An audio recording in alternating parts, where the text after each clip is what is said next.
Ang kwento ni Tomby. Ang kwentong ito ay hango sa totoong buhay. Mula ito sa isa nating tagapakinig. Karanasan ito ni Vico. Walang eksaktong taon.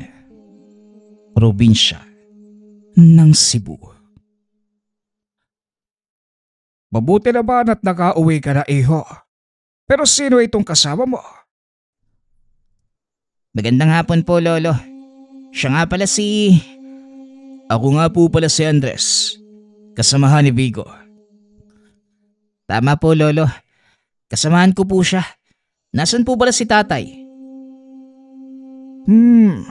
Ganun ba, iho? O siya, tumuloy muna kayo. Nasa loob ang iyong ama. Tamang-tama maghahapunan na. Sige po, Lolo. Pupuntahan ko po muna si tatay, ha? Pumasok ang dalawa sa loob ng tahanan. Sinalubong sila ng isang matipunong lalaki. Oh, nandito ka na pala. Mabuti at naisipan mo pang umuwi. Alam mo bang nag-aalala ang nanay mo sa'yo? Alam niyo naman po yung dahilan, tay, kung bakit kailangan kong umalis. Siya nga pala, si Andres. Kasama ko sa revolusyon. Anong masamang hangin ang nagdala sa'yo rito? Tahimik na namumuhay ang baryo. Ayaw na namin ng anumang kaguluhan. Dito na nagpasyang makisali sa usapan si Andres. Ipagpaumanhin po ninyo ang pagsabat ko sa usapan. Pero sa tono ng pananalita mo, parang minamasama mo ang pagpunta namin dito. Alam mo ba na ang panganib na sinasabi mo, malapit nang kumatok sa pinto ng tahanang ito? Ano ang ibig sabihin ng taong ito, Vico? Dumating na sa probinsya ang puwersang Hapon mula sa ibang dako ng bansa. Kasalukuyang nasa kagubatan sila. Hindi malayo sa mismong kinaroroonan natin. Ginawa nilang taguan ng makapal na kagubatan ng patag. Kung totoo ang sinasabi mo, bakit hindi ito nakakarating sa akin? Walang magdanakaw ang magsasabi ng plano. Kaibigan, iisa lang ang adhikain ko sa pagpunta rito. At yun ay pigilan ng mga sundalo sa paglika ng anumang kaguluhan at sirain ang kapayapaan ng lugar na ito. Tama ka. Kahit ang mga Espanyol, hindi kami nagawang pasukin. Pinangalagaan namin ang kapayapaang ito sa loob ng mahabang panahon. Walang pinagkaiba ang mga Hapon kung nagawa naming pangalagaan ng baryo laban sa Espanyol. Bakit hindi namin yung kayang gawin laban sa mga Hapon? Ibang taktik ang ginagamit ng mga Hapon. Mas malakas ang kanilang mga armas. Mas matalino kaysa sa mga Kastila. At may mga mas mataas na kasanayan pagdating sa pakikipagdigma. Wala silang awa. Minsan ko nang nakaharap ang ilan sa kanilang mga sundalo. Kaya ako nasasabi ito sa'yo. Kung gayon, bakit si Vico ang pinili mong sumama? Ang anak mo, isa sa pinagkakatiwalaan ng samahan. Bukod doon, dito siya pinanganak sa kabundukan ng Cebu. Kaya malaki ang tiwala kung alam niya ang pasikot-sikot ng kagubatan. Malaki ang tiwala ko kay Vico pagdating sa nabigasyon sa loob ng kagubatan. Ngunit kung totoo man ang sinasabi mo, delikado ang pumasok doon nang walang sapat na paghahanda. Yan mismo ang dahilan kung bakit kailangan kong pasukin ang kagubatan ng patag. Hindi ko alam ang eksaktong lokasyon ng kanilang kuta at kung ilan ang bilang nila at kung ano ang mga armas na dala ng mga Hapon. Lahat yon kailangan kong malaman para makapaghanda sa posibleng mangyari. Nauunawaan ko ang gusto mong sabihin. Pero bakit kailangan mong idamay ang anak ko?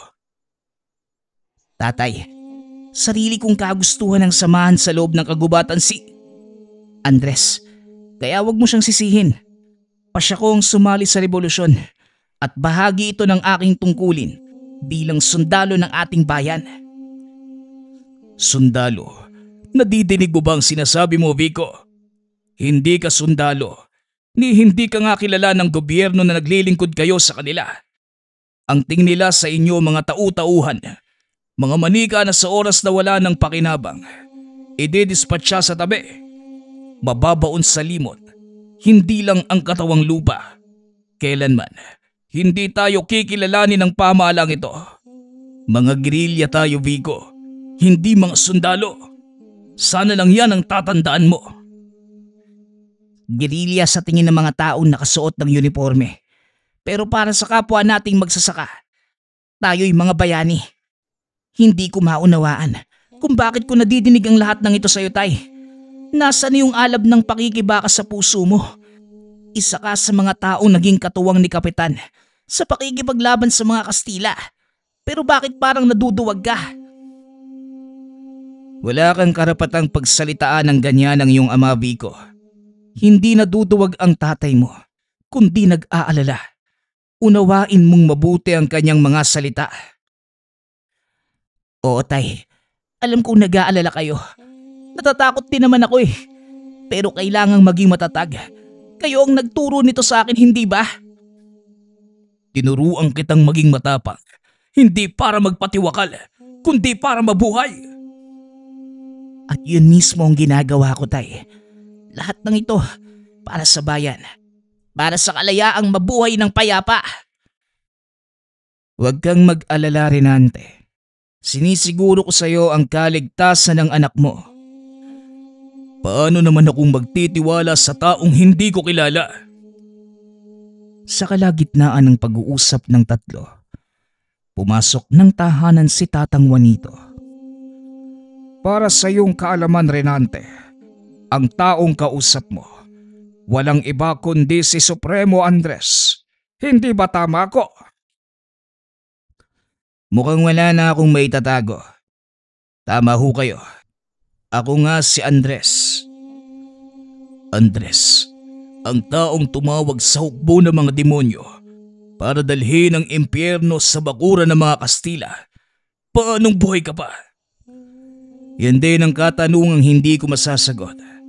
Pero masaya ako dahil ito ang pangarap ko. Pangarap? Anong ibig mong sabihin? Pinangarap kong mabuhay ng matagal para ako mismo ang magwakas ng pananakop ng mga dayuhan. Nagulat ang lahat sa sinabi ni Andres.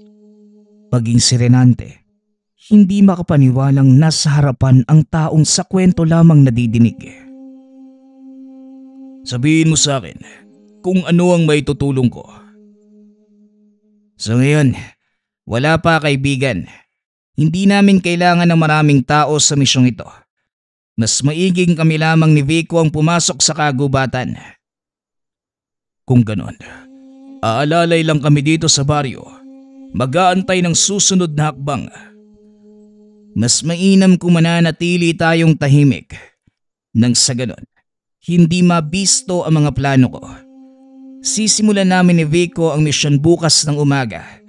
Kailangan ko ng detalyadong daan maliban sa pangunahing landas papasok sa gubat.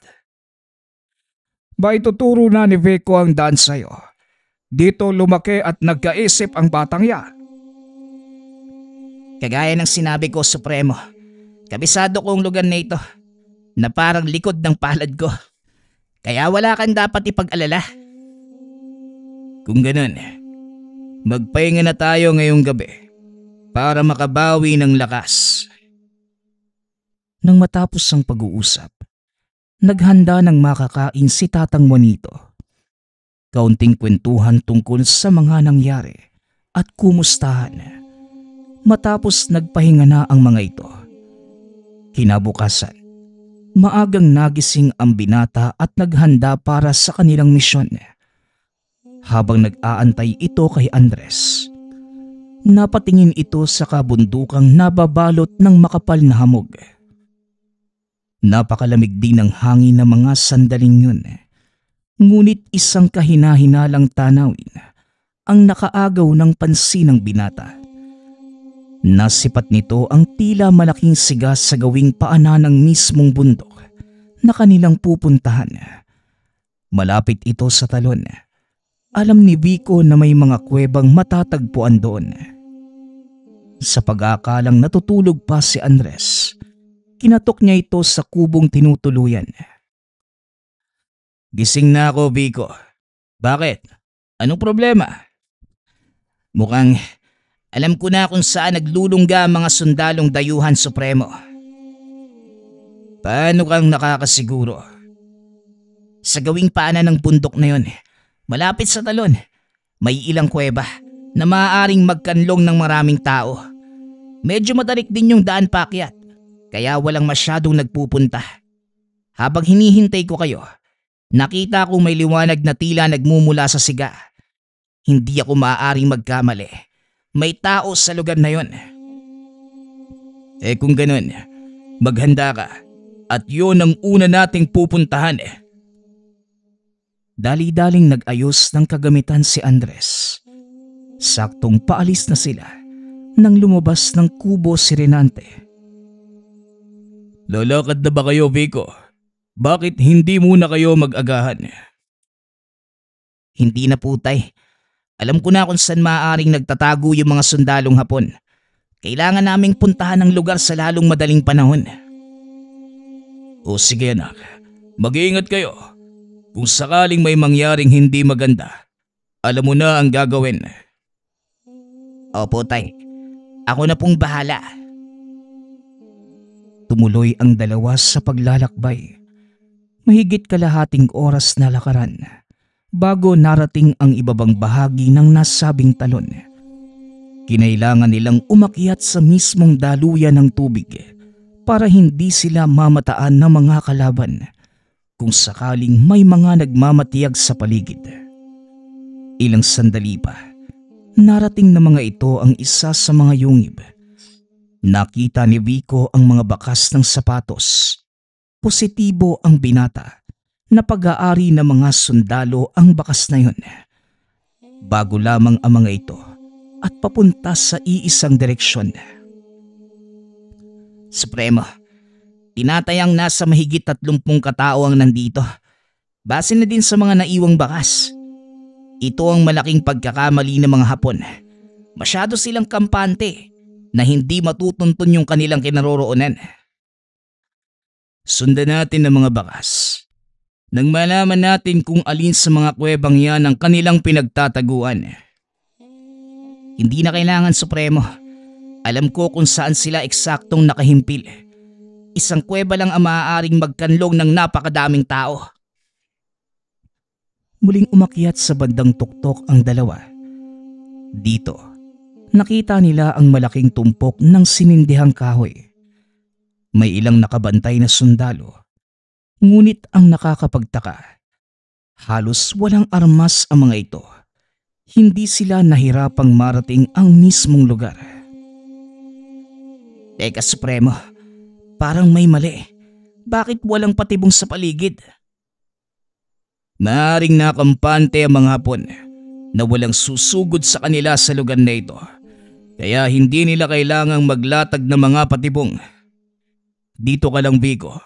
Alam mo na ang gagawin kung sakaling hindi umayon sa plano ang lahat.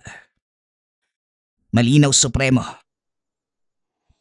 Lumabas mula sa pinagtataguan si Andres. Naglakad papunta sa mga sundalong nagbabantay. Nataranta ang mga ito nang makita ang lalaki. Kagad tinutukan ng baril at pinaluhod. Hindi maunawaan ng binata ang sinabi ng mga sundalo. Ngunit base sa kinikilos, alam nitong kaunting pagkakamali lang. Maaaring mapahamak si Andres. Marahang inilabas ni Vico ang itak. Naghanda sa pagsugod kung sakali mang may gawing hindi maganda ang mga Hapon. Ngunit nakita nitong kalmado lamang si Andres. Pasikreto itong sumenyas na wag itutuloy kung anumang binabalak. Nanatili si Vico sa pinagtataguan. Maya-maya, may lumabas na sundalo mula sa kuweba. Nakabenda ang ulo at putol ang isang kamay. Nilapitan nito si Andres at inutusang tumayo. Sumunod naman ang lalaki. Sinimulan nilang siyasatin ang katawan. para masigurong wala itong anumang sandata. Sino ka? Anong ginagawa mo sa bahagi ito ng kabundukan? Nagulat si Vico nang magsalita ang sundalong Hapon. Natuto na ito ng nitibong lingwahe. Isa lamang akong mangangahoy. Napadaan sa lugar na ito. Pasensya na kung nabulabog kayo. Ngunit wala akong masamang intensyon. Wika ni Andres. Ngunit kagaya ng inaasahan, hindi naniwala ang mga Hapon. Sinampal nito ang lalaki. Nanlaki ang mga mata ni Vico. Inakala nitong lalaban si Andres. Ngunit kabaliktaran ang nangyari. Nagmakaawa ang lalaki na wag na siyang sasaktan. Wala sa plano nila ang magpahuli. Ngunit yun mismo ang ginawa ni Andres. Itinali ng mga sundalo ang kamay ng Supremo. Hinila ito papasok ng kuweba. Bahagyang lumingon si Andres sa kinaroroonan ni Vico at ngumiti. Tumango ang binata. Nanatili sa kanyang kinaroroonan. Napagtanto nito na may ibang plano ang lalaki. Ilang sandali pa, nagsipagtakbuhan palabas ang mga Hapon. Ang ilan sa mga ito ay nagsisigaw habang may kung anong binabaril. Sa takot na baka makita ng mga papatakas sa sundalo, lumipat ng pwesto si Vico. Doon niya nakita ang malaking nilalang na palabas ng kuweba. Tangay-tangay nito sa bibig ang labi ng isang sundalo, habang hawak naman ang isa pa. Halos 10 talampakan ang taas na may mahabang braso, naglalakihang mga ngipin at 2 mahabang itim na sungay. Napatakip na lamang ng bibig ang binata nang mapagtantong isang demonyo ang nagpakita sa kanya. Wala itong magawa kundi ang manatili sa kinaroroonan sa takot na baka makita ng nilalang. Nakatakas ang ibang Hapon, ngunit marami sa mga ito ang napatay, kabilang ang kanilang pinuno. Hindi makatingin si Vico dahil napakabrutal ng ginagawang pagpatay ng halimaw. Kinakagat ang ulo ng kalaban at sapilitang hinihila ang katawan habang nagpupumiglas. Dinig na dinig ng pinata ang malutong na tunog ng mga nababasag na bungo habang ninunguya ito ng nilalang. Ilang sandali pa, tuluyan ng tumahimik ang paligid. Sinilip ni Vico ang bukana ng yungib. Nakita nitong nakaupo si Andres sa gilid habang pinagmamasda ng nilalang na sarap sa pagkain. Nagtataka ang binata kung ano ang ginagawa ng lalaki. Nagpasya itong lumabas sa pinagtataguan. Lumapit. Napalingon si Andres at dali-daling tumayo ang Supremo para pigilan ang binata. Diyan ka lang, Vico. Huwag kang aalis sa kinatatayuan mo kung ayaw mong lapain ang kanang nilalang na yan. Huminto si Vico. Dahan-dahang lumingon sa nilalang. Nakatitig ito sa kanya. Nagulat ang binata dahil noon niya lamang napansin na meron itong 4 na mata. Huwag mo siyang titigan sa mga mata, Vico. Nababasa niya ang laman ng puso mo. Kung may masama kang hangarin, malalaman ito ng nilalang. Teka, anong uri ng nilalang ito, Supremo? Mamaya ko na ipapaliwanag sa'yo. Sa ngayon, manatili ka munang nakatayo dyan. Hayaan mo siyang matapos kumain. Halos 2 oras na nag-antay ang binata sa nilalang. Nang matapos kusa itong naglaho, biglang napaupo si Vico dahil na din sa pangangalay ng binti at sobrang takot. Ayos ka lang ba, Vico? Tumayo ka na dyan.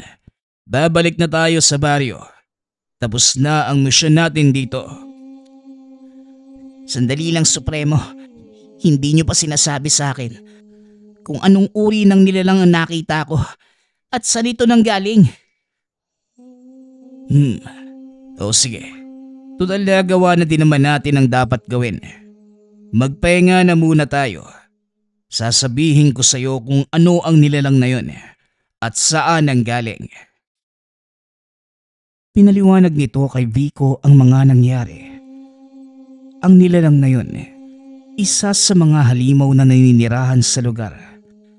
Nagawa niya itong tawagin sa pamamagitan ng tangang mutya. Kung ganun, alaga po ninyo yung nilalang na yun, Supremo? Hindi sa alaga. Ang nilalang na yun, nilika mula sa takot, galit, kasakiman. Manifestasyon ito ng lahat ng negatibong emosyon na dinala ng mga sundalo rito. At para lubos mong maunawaan ng lahat, bakit hindi mo pasukin ang yungib? Bagaman natatakot, tumayo ang binata upang tignan ang laman ng yungib. Para na din maunawaan nito ang lahat ng sinasabi ni Andres. Kinuha ng binata ang sulong nakatayo sa tabi ng pasukan. Tumuloy na sa pagpasok. Sa bungad pa lang, sinalubong na si Vico ng nakakasulasok na amoy. Napakabigat na pakiramdam. Napakadilim sa loob ng yungib. Nakakabingi ang katahimikan. Ngunit nagpatuloy ang binata sa paglalakad. Hanggang sa natalisod ito sa isang bagay na nakaharang sa daan. Nabitawan nito ang dalang sulo. Bumagsak sa natapong langis dahilan para magliyab ang buong sahig ng kuweba. Nanlaki ang mga mata ng binata nang makita ang patay na katawan ng mga kababaihan. Ilang sundalong Pilipino, maging sanggol na tinuhog sa bayoneta ng mga Hapon. Lalong nagimbal si Vico nang makita ang isang pamilyang pinagdikit-dikit gamit ang mga patalim. Nakatarak ang mga ito sa katawan na tila inihaw na karne. Napatakip na lamang ng bibig ang binata sa buong buhay nito. Dito pa lamang nakasaksi ng ganong kabrutal na pagpatay. Hindi na nakatiis ang binata. Dali-dali itong lumabas ng kuweba upang balikan si Andres. Nakita naman ito na hindi maipinta ang pagmumukha ng binata. Oh, anong nangyari sa'yo? Bakit parang takot na takot ka? Mga hayop sila. Hindi na sila naawa sa mga sanggol at kababaihan. Sa buong buhay ko, ngayon lang ako nakasaksi ng ganitong uri ng kahayupan. Higit pa dyan ang ginawa nila sa syudad. Ang nakikita mo ngayon, bunga lamang ng kanilang pagkabagot. Tara na. Bumalik na tayo sa baryo. Ipaalam mo sa iyong ama na may ilang nakatakas na mga kalaban. Kayo po, Supremo. Anong susunod yung plano? Kailangang malaman ni Apollo ang nangyari dito. Matapos mong makausap ang iyong ama, tutulak tayo pabalik ng kampo para kumuha ng karagdagang kasama. Matapos ang kaganapan sa kuweba, kinausap ni Andres si Renante. Muli nitong pinakilos ang mga dating kasamahan. Pangkat ko na ang bahala sa kabundukang ito. Makakaasa ka na susuyuri namin ang kabundukan. Mahanap lamang ang mga nagsipagtakasang sundalo. Tay, sasama ho ako kay Supremo pabalik sa kuta. Pero sa sandaling matipon na namin ang karagdagang puwersa, babalik kami rito para tumulong. Ilang minuto matapos ang pag-uusap, umalis na sila Andres at Vico pabalik sa kuta. Hindi pa din mawala sa isipan ng binata ang mga nasaksihan. Lingid sa kanyang kaalaman na nararamdaman ito ni Andres. Ano? Hindi pa din ba nawawala ang takot mo? Hindi po takot ang nararamdaman ko, Supremo, kundi matinding galit. Mawawala lang siguro ito kung ako mismo ang makapapatay sa mga hayop na yon. Magantay ka lang. Darating tayo dyan. Sa ngayon subukan mo munang kumalma. Ayokong makita ni Apollo yung pagmumukha mo. Baka isipin ng taong yon na may ginawa ko sa iyong hindi maganda. Pasensya na po, Supremo. Huminga ng malalim ang binata. Ngumiti. Nauna itong maglakad kay Andres. Kaya hindi niya namalayang biglang huminto ang Supremo. Vico, sandali lang at magpapahinga na muna tayo. Paumanhin, Supremo, pero malapit na po tayo sa kuta. Napagod ako kaya pasensya na. Dito na muna tayo magpapalipas ng gabi. Sumandalang lalaki sa paanan ng puno. Tinakip ang suot na salakot sa kanyang muka. Napailing na lamang si Vico. Kumuha ito ng ilang dahon ng anahaw at gumawa ng maliit na kubol na matutuluyan nilang dalawa. Magsisindi na sana ito ng siga. Ngunit pinigilan siya ni Andres. Huwag kang gagawa ng siga, Vico. Ayokong makaamoy ng usok. Bagaman naguguluhan sa kilos ng Supremo, sumunod ang binata. Kumuha ito ng dahon ng alagaw. Dinurog at inihalo sa langis. Ginamit niya itong pangbanyos upang hindi makagat ng mga insekto. Nanatiling tulog si Andres, habang si Vico naman patuloy lamang nakikiramdam sa paligid. Malayo sa mismong kalsada ang pinagkampuhan, kaya hindi sila bastang makikita kung sakaling may dumaan. Maya-maya pa, nakaramdam si Vico ng marahang yapak na mga taong paparating. Binunot ng binata ang itak. Tinignan kung saan nanggagaling ang mga yabag. Hanggang sa nakita ang figura ng mga taong papalapit sa kanila. Akmang tatayo na sana si Vico para sumugod, nang bigla itong hinawakan ni Andres sa laylayan ng damit. Huwag kang padalos-dalos, bata. Baka kumalat ang lamang loob mo sa gubat. Nilingon ng binata ang mga figura. Saka pa lamang napagtanto na hindi tao ang mga papalapit. Teka, anong mga nilalang yan, Supremo? Tangla ang tawag sa kanila. Huwag kang gagalaw. Dahil hindi nila nakikita ang mga bagay-bagay na hindi kumikilos. Dumapa ka sa lupa. Nang sa ganon hindi ka nila maaamoy. Dumapa ang binata. Hinayaang lampasan sila ng mga nilalang. Napansin ito na hindi nga sila nakita. Nang makalayo na, saka pa lamang tumayo si Andres at nagsindi ng sigarilyo. Mas delikado pa sa aswang ang mga nilalang na yun. Kung sinugod mo sila, malamang hindi ka nasisikatan ng araw. Ala, sige na. Magsindi ka na ng siga. Puno na ng pantalang binti ko.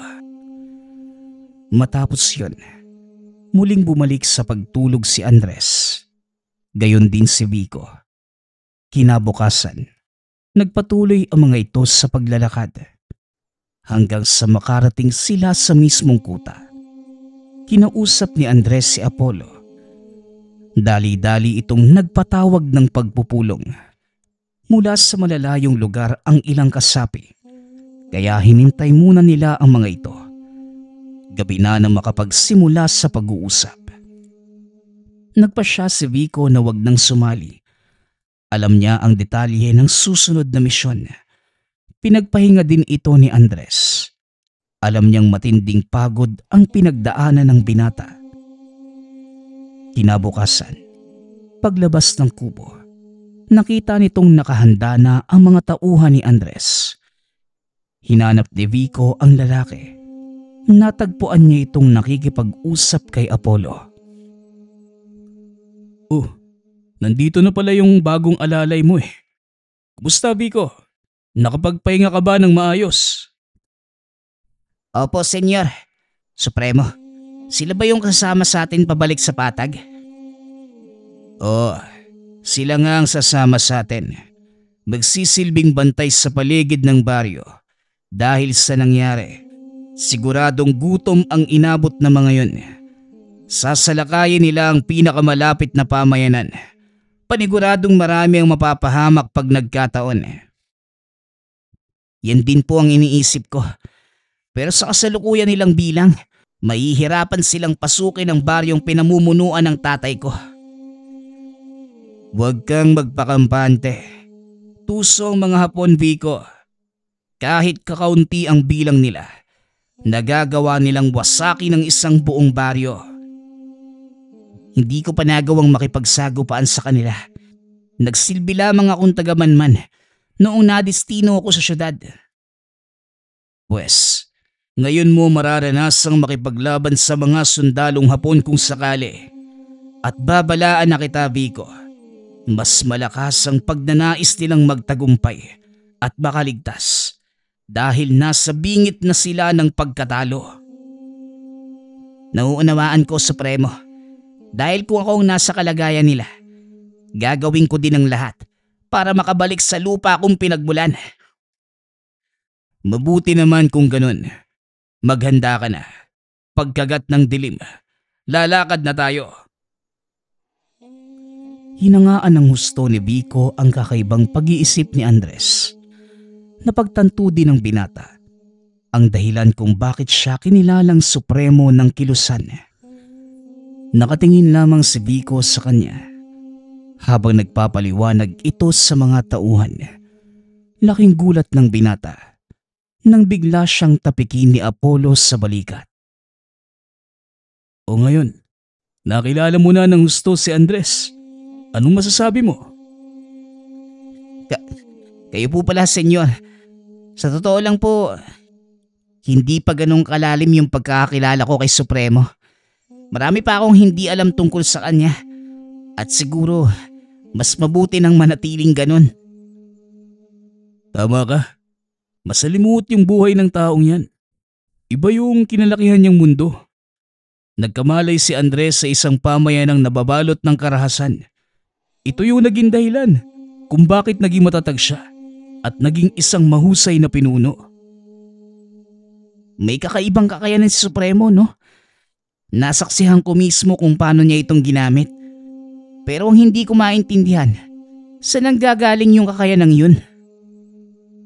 Bago pa man maging supremo ng kilusan si Andres, naging mag-aaral siya ng isang mahusay na manggagaway. Nakilala ko yung taong yan sa isang baryo sa Iloilo. Pareho kaming bagong salta sa lugar. Iisa lang ang layunin. Yun ay sumapi sa revolusyon. Halos hindi nagsasalita yung taong yan. Pero makikita mo sa mga mata niya na buo ang loob sa naging pasyang pagsama sa kilusan. Dagdag pa nito, silang dalawa lamang ang pinakabata sa mga sumali. Payat ang pangangatawa ni Andres noon. Ngunit sa kabila ng patpating katawan, pinahanga nito ang mga nakakatanda nang malampasan ang lahat ng pagsasanay at maipasa ang pagsubok. Si Andres ang kauna-unahang batang kasapi ng kilusan. Samantalang si Apollo naman, nagsilbi muna bilang katulong sa kusina. Nagpakita ng sunod-sunod na tagumpay ang binata. Kalaunan, ginawa itong kapitan ng isang hukbo. Kinuha niya si Apollo bilang tauhan. Dito nagsimula ang mas marami pa nilang tagumpay laban sa mga dayuhang mananakop. Yung kwento tungkol sa mga nasunog na Kastila, totoo po ba yun? Oo, totoong lahat ng yun. At ako ang buhay na saksi sa mga nangyari. Pero malaki yung naging kabayaran ng tagumpay na yun. Kinuha ng tinawag na demonyo ang kalahati ng kanyang kaluluwa. At ang markang nasa katawan niya ang patunay. At nagsisilbing paalala na hindi na buo ang pagkatao ni Supremo Andres. At ayokong kinakaawaan ako dahil doon. Kaya wag na wag kong madidinig sa iyo yon, Vico, na nababahag ka sa akin. Huwag kang mag-alala, Supremo. dahil hindi mo madidinig sa akin ng salitang awa. Hinahangaan kita dahil bibihira ang taong gagawin ang ginawa mo. O ikaw, Apollo, ano na naman ang sinabi mo sa taong ito? Wala naman, Supremo. Handa na ba yung mga tao? Oo, at ikaw na lang ang hinihintay nila. Kaso mukhang abala ka pa eh. Dispensa, Supremo. Handa na din ako. Nag-aantay na lang ng inyong huling utos. Pagkagat ng dilim, lalakad na tayo. Kinahapunan, tumulak ang pangkat papunta sa patag. Tahimik na nagmarcha ang mga ito hanggang sa marating ang kabundukan. Pansamantalang nagkampo sa paanan ng mga ito. Inantay ang pagsikat ng araw bago tuluyang pumasok ng kagubatan. Supremo, bakit hindi tayo tumuloy? Gusto kong pulungin mo ang mga tao. Sabihin mo sa kanila ang maaari nilang kaharapin. Sa oras na pumasok na tayo sa baryo. Masusunod, Supremo. Nilapitan ni Vico ang mga tao. Nagsimulang magbigay ng mga panuto. Sinabi din ng binata ang mga dapat at hindi dapat gawin sa sandaling tumuntong sila sa baluarte ng kanyang ama. Magugulat ka sa malalaman mo, Apollo. Ang tatay ng binatang yan. Walang iba kundi si Reynante. Ang mga ngasong naging katuwang ni Kapitan na palayasin ang mga Espanyol sa lupaing ito. Totoo ba yung sinasabi mo, Supremo? Isang alamat ang Reynante na yun. Siya yung kaisa-isang tao na lumaban at pumatay na mahigit 20 Gwardiya Sibil sa isang pag-atake sa bayan. At ang baluarteng papasukin natin, baryo ng mga mangaso at batikang manunugis. Si Vico ang higit na nakakaalam sa takbo ng isipan ni Reynante. Kaya siya ang hinahayaan kong makipag-usap sa mga tao. Ilang sandali pa, natapos na si Vico sa pakikipag-usap. Inutusan nito ang mga taong magpahinga. Ang ilan ay nanatiling gising upang magbantay. Pagsapit ng umaga, tumuloy na sila sa pagpasok sa kagubatan. Naglakad ang mga ito sa isang linya sa pangunguna ni Vico. Kabisado ng binata ang mga patibong na inilatag ng kanyang ama sa lugar. Simula sa bukana hanggang sa mismong baryo ay punong-puno ng nakakamatay na patibong. Ang ilan sa mga ito ay nasira na ng mga Hapon nung una silang dumaan. Nakasabit pa sa puno ang bangkay ng ilan sa mga sinawing palad. Talaga palang mahusay sa depensa itong si Reynante, no? Hindi ko akalaing buhay pa ang taong yun sa loob ng mahabang panahon. Wala akong nadinig tungkol sa kanya. At ngayon, magkakaroon ako ng pagkakataong makita siya ng harapan. Huwag kang mag-alala, Apollo. Makikita mo rin ang taong yun. Malapit na ba tayo, Vico? Sandali lang, Supremo. Kinailangan nating umikot sa kabilang bahagi ng bundok dahil maaaring binago ni Ama ang kinaroroonan ng mga patibong. Yon ang pinakamalapit na daan. At kung sakaling sumalakay man ang mga lagalag na sundalong Hapon, yon ang daang tatahakin nila. Nagpatuloy sa paglakad ang pangkat hanggang sa marating nila ang ikalawang pasukan ng Baryo Patag. Sinalubong sila ni Reynante. Maligayang pagdating sa Patag. Tumuloy kayo at magpahinga. Nagpahanda ko ng makakain.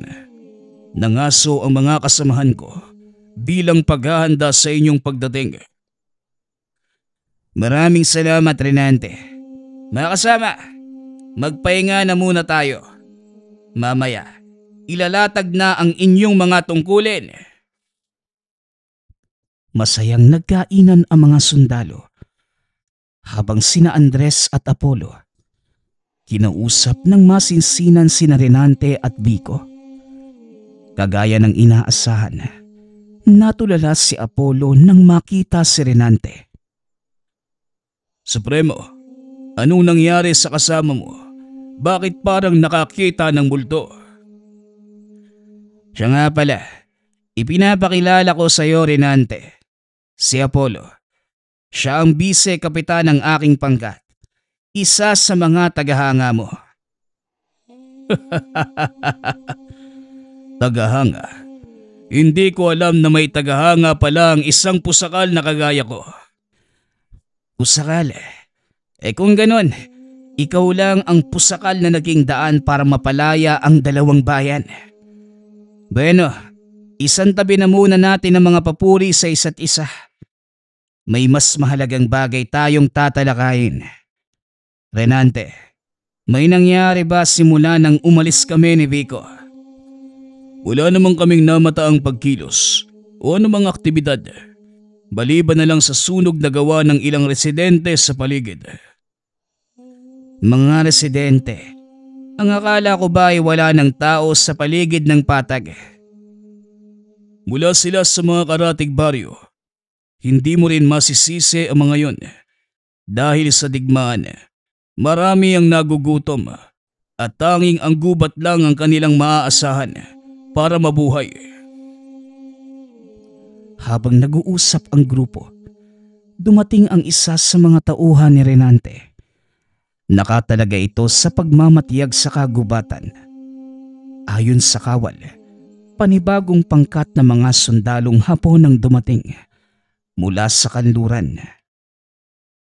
Mukhang pinipili na talaga nila ang lugar na ito at panibagong problema na naman ang kakaharapin natin, Supremo. Tama ka, Apollo. Mabuti na lang at nakapaghanda tayo. Hindi ba, ang rason kung bakit sila napadpad sa lugar na ito ay dahil tinutugis sila ng mga sundalong Amerikano. Hindi ba mas malaking problema yon kung sakaling magpang-abot sila? Oo, Renante. Malaking problema nga yun. Kaya hindi na sila dapat maabutan ng mga sundalong puti. Tayo na mismo ang gagawa ng paraan. Apollo, matapos mong italaga ang mga tauhan sa kanilang mga posisyon, sumama ka sa amin ni Vico. Renante, ikaw ang mamuno sa puwersang may iwan dito. Alam mo na ang gagawin. Areglado, Supremo. Gayon din ay pakikilusing ko na ang aking mga manunugis. Sandali lang. Kung may panibagong hukbo ng mga Hapon, hindi nyo ba naiisip na maaaring aktibo pa din ang kanilang himpilan? Kasi kung hindi, bakit sila magpapadala ng karagdagang puwersa? Biglang napaisip ang mga nakakatanda sa sinabi nito. May punto ang sinasabi mo, Vico. Maaaring nakarating sa kanilang pangunahing himpilan ang nangyari rito at nagpadala ng karagdagang puwersa para pabagsakin ang ating hukbo at masakop ang buong kagubatan. Dalawang bagay ang nakikita kong punteriya ng mga dayuhan Supremo. Kung nakarating man sa kanila ang kaganapan, maaaring alam na din ng kanilang pamunuan kung sino ang may gawa nun at ang kanilang pakay. Hindi lang para sakupin ang buong gubat, kundi pati ang hanapin tayo. Alinman sa dalawang dahilan, pareho itong magdudulot ng peligro sa mga karatig pamayanan. Kailangan na nating kumilos. Ipagpaliban ang mga naunang plano. Vico, sasama ka sa akin. Sasalubungin natin ang paparating na puwersa. Nasusunod, Supremo. Supremo, nais ko ding pong sumama nang maitala ko ang mga pangyayari. Maitala? Senyor Apollo? Isang manunulat si Apollo bago pa man siya maging revolusyonaryo. Parehong tapang at utak ang ginagamit niya para makibaka. Siya din ang nagpasiklab ng revolusyon sa ibang bayan sa pamamagitan ng kanyang mga akda sa periodiko. Manunulat na humahawak ng baril pero pumapatay gamit ang kanyang panulat. May kailangan pa ba kaming malaman tungkol sa iyo, Senyor Apollo? Masyado mo namang pinapalapad ang tenga ko, Andres. Libangan ko lang yung pagsusulat. Hindi ko nga akalaing makakarating ito sa mga pahayagan. Sige na, kumilos na tayo at tumatakbo ang oras. Dali-daling umalis ang tatlo para salubungin ang puwersa ng kalaban. Hindi nagtagal. Nakita nila ang mga ito sa ibaba ng lambak. Nasa bandang taas sila, kaya hindi napansin ng mga naglalakad na sundalo.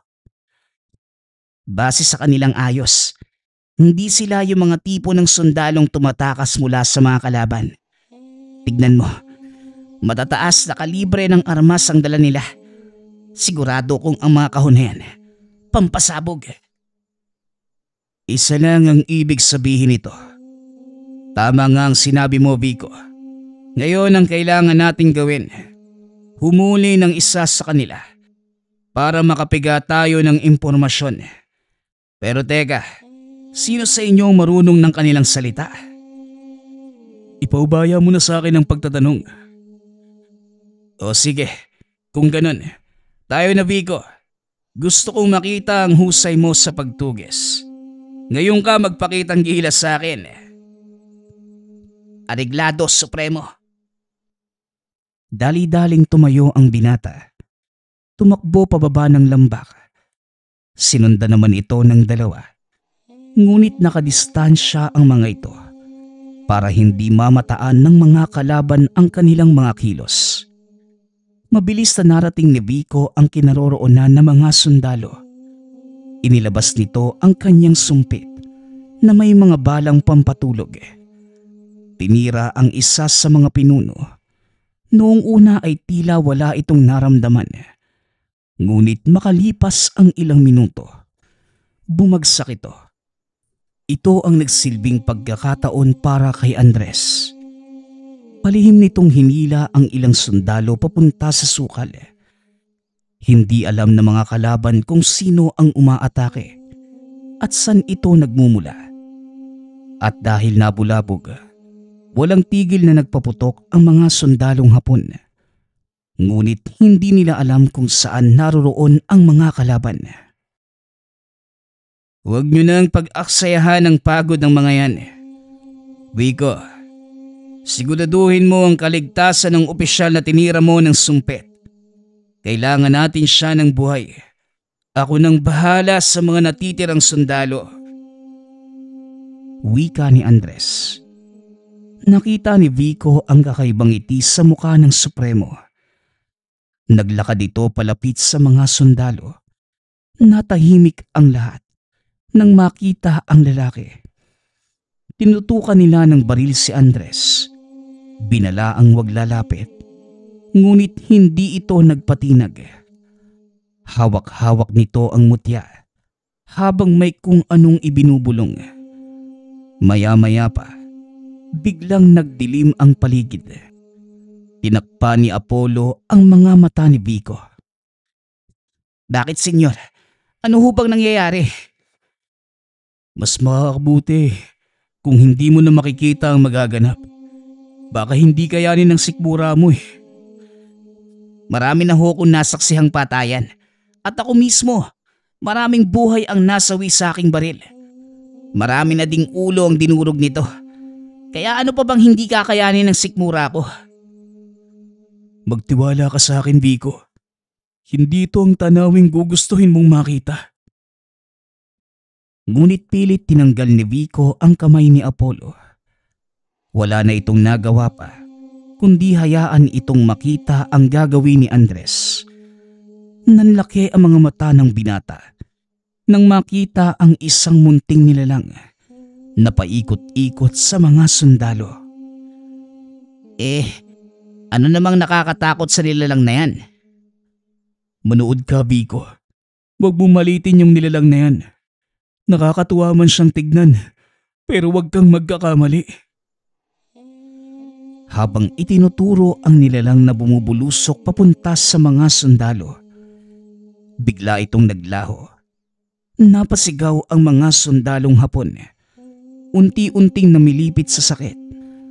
Naglabasan ang dugo sa bawat butas sa kanilang katawan. Kalaunan, nagsisabugan ang mga ito. Halos walang natira sa kanilang mga labi. Maging sa mukha ni Vico, kumalat ang pinaghalong laman at dugo ng mga sundalong Hapon. Nasuka ang binata at hindi makapaniwala sa nakita. Teka, ano bang nilalang yan? Yun ang tinatawag na gawang-gawang. Sila ang mga nilalang na may hahalin tulad sa lambana. Pero mas mapanganib sila dahil kaya ng mga nilalang na yun na tunawin ang kanyang katawan at isama sa hangin. Kapag nalanghap ito ng mga kalaban, mula sa loob, unti-unti silang papatayin. Gayon lang ako nasuka sa buong buhay ko. Hindi ko akalain niya na makikita ko. Bitbitin mo na yan at bumalik tayo sa kampo. Wika ni Andres. Hindi na nakapagsalita pa si Vico. Dali-daling binuhat ang opisyal. Dinala sa baryo. Itinali ito sa upuan at hinintay na magising. Maya-maya ay nagkamalay na ito. Sinimula ni Andres ang pagtatanong. Apollo, isalin mo ang lahat ng sasabihin ko sa taong ito. Unang katanungan, nasan ang kanilang kampo? Isinali naman ni Apollo ang sinabi nito. Ngunit wala silang nakuhang kasagutan. Matigas ang isang to. Mukhang mahihirapan tayo. Isang beses pa, Apollo. Tanungin mo siyang ulit. Inulit ni Apollo ang tanong. Ngunit wala pa din silang nakuhang kasagutan. Ayan po ninyo akong magtanong, Supremo. Senyor Apollo, maaari mo bang itanong sa taong ito kung ano ang nangyari sa kanilang kampo? Sinunod naman ni Apollo ang sinabi ni Vico. Sa pagkakataong yun, nagkwento ang Hapon. Ayon dito, kakalapag pa lamang nila sa bansa nang salakayin sila ng mga sundalong Amerikano. Napilitan ang pangkat na umalis sa lugar. Pinili ang kabundukan ng Patag upang pagtaguan. Alam mong hindi kayo makakatakas sa kamay ng mga gerilya. Kahit saan man kayo magpunta, sinayang nyo lang ang mga buhay ninyo. Sabihin mo yan sa kanya, Apollo. Isinali ni Apollo ang sinabi ni Andres. Nagulat ang mga ito sa sinagot ng sundalo. Ayon sa kanya, wala daw silang pinanghihinayangan at kahit ano pang gawin ng mga Amerikano, itutuloy pa din nila ang kanilang imperyo ng pananakop. Bigayin mo na ang taong yan nang malaman na natin ang kanilang kinaroroonan. Itinuloy ni Vico ang pagtatanong. Ngunit hindi pa din ito sinabi ang kinaroroonan ng kanilang pangunahing himpilan sa probinsya. Ay nako. Mukhang abutin tayo ng siyam-siyam dito. Lumabas kayo, Vico. Apollo, ako nang bahala. Lumabas ang dalawa. Ilang minuto ang nakalipas. Nagsisigaw ang opisyal, kaya dali-daling pumasok ang mga ito. Magsasalita na yata ang isang to. Kausapin mo na, Apollo. Nauubusan na ako ng pasensya eh. Lumabas ng kubo si Andres. Ilang sandali pa ang nakalipas. Sumunod si Vico. Nagsalita na siya, Supremo, at wala sa kabayanan ng kanilang himpilan, kundi nasa mismong kabundukan ng Patag. Doon sila papunta nung hinarang natin. Ayon pa sa Hapon, may patakaran ng kanilang pamunuan na sa oras na hindi sila makarating sa takdang panahon, susugod ang iba pa nilang kasamahan. Kung ganon, yun ang aabangan natin. Ihanda ang mga tao. Protektahan ng baryo. Nagsagawa ng barikada ang mga kasamahan ni Renante. Paikot sa baryo, gamit ang mga sako ng buhangin. Kahit papano, may mga naitabi din silang matataas na kalibre ng baril na nakuha sa mga sundalong napatay. Ilang sandali pa, dumating na ang kanilang hinihintay. Nagsilabasan mula sa kagubatan ang mga sundalong Hapon. Pinaulanan sila ng bala. Gumanti ng putok ang pangkat ni Renante.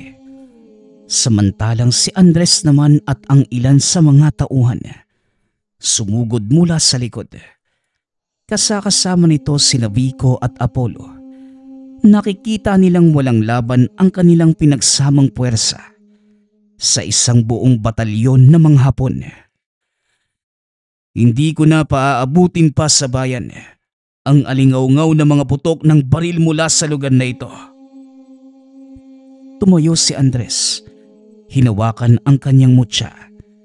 Nagbubulong ito ng kung ano.